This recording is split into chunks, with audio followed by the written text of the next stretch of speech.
And today we are going with the book of Hosea. In the series of the minor prophets, we have about 12 books, including Hosea, Joel, Amos, Obadiah, Jonah, Micah, Nahum, Habakkuk, Zephaniah, Haggai, Zechariah, and Malachi. And the time span that we are going to learn is from the 8th century BC to the 5th century BC. It's a long period of time.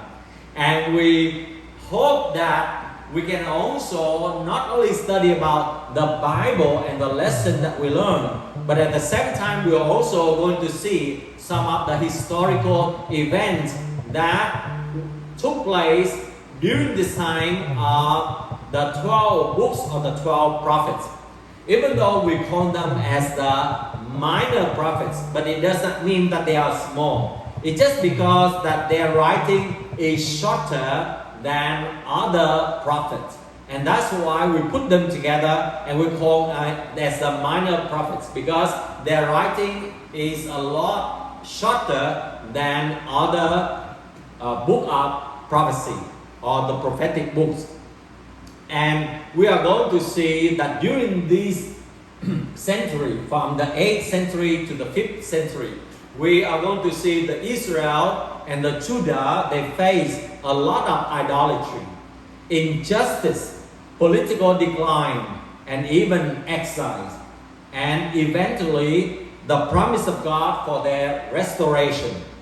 So today when we talk about the book of Hosea, or we talk about prophets Hosea, he lived between 555 BC to 715 BC. From 755 BC to 715 BC in the northern kingdom of Israel. And at this moment, that Israel was already divided into the north and into the south. The north that we call as Israel, and the southern part we call Judah. So he lived at the time with many other kings, and he served throughout many different kings. And his name means, Hosea, means salvation. And this is a very significant message that we have already learned and seen from throughout the Bible, from Genesis to Revelation. It talks about the salvation plan of God. And prophet Hosea was the prophet to the northern kingdom of Israel. And his ministry spanned through the times of kings Uzziah, Jotham, Ahaz, Hezekiah in Judah, and Jeroboam II in Israel. And today we are going to see the message that God is speaking to Hosea about his marriage to Gomer. And you are going to learn a little bit about Gomer, a very unfaithful wife, but also symbolize the unfaithfulness of the Israelite to God and his covenant. Now, his ministry lasts, and we can see from 755 BC to 715 BC. So in those times, you and I are going to see the rise of Tiglath-Pileser, or the Syrian kingdom or empire. And maybe some of us already remember a little bit about that during the time that we study about the book of Daniel.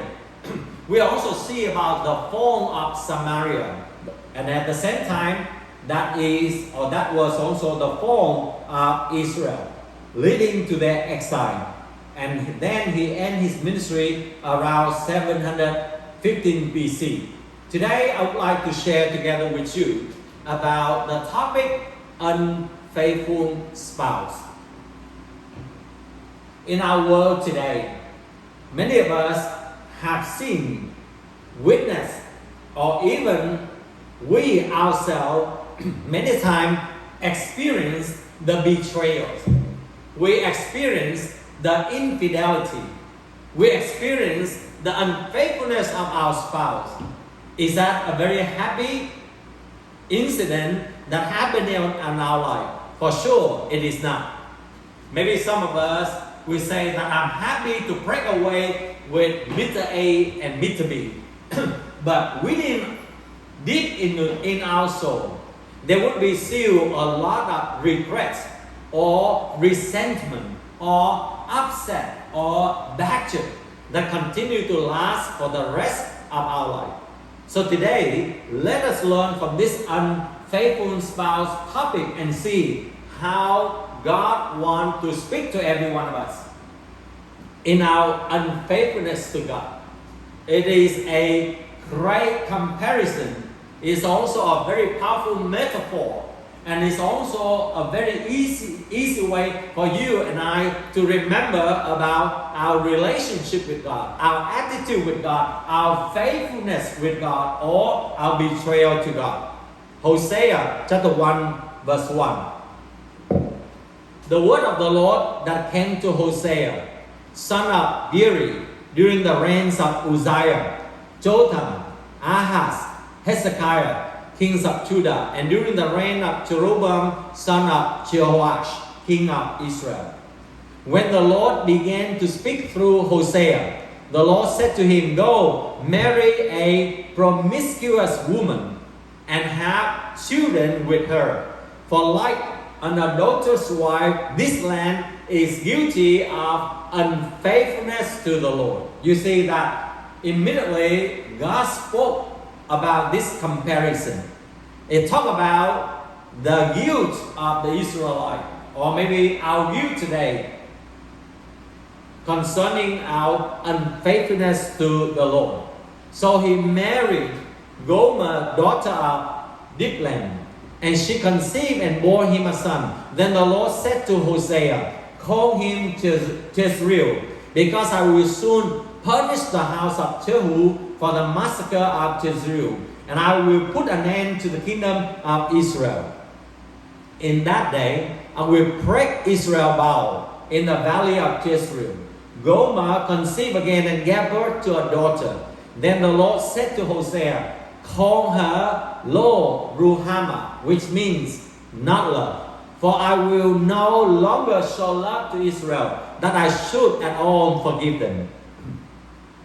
Yet I will show love to Judah, and I will save them, not by bow, sword, or battle, or by horses or horsemen, but I, the Lord your God, will save them."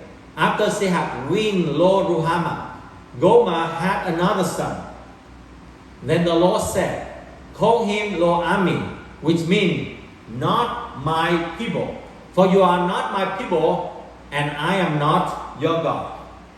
Yet the Israelite will be like the sand on the seashore, which cannot be measured or counted. In the place where it was said to them, "You are not my people," they will be called children of the living God.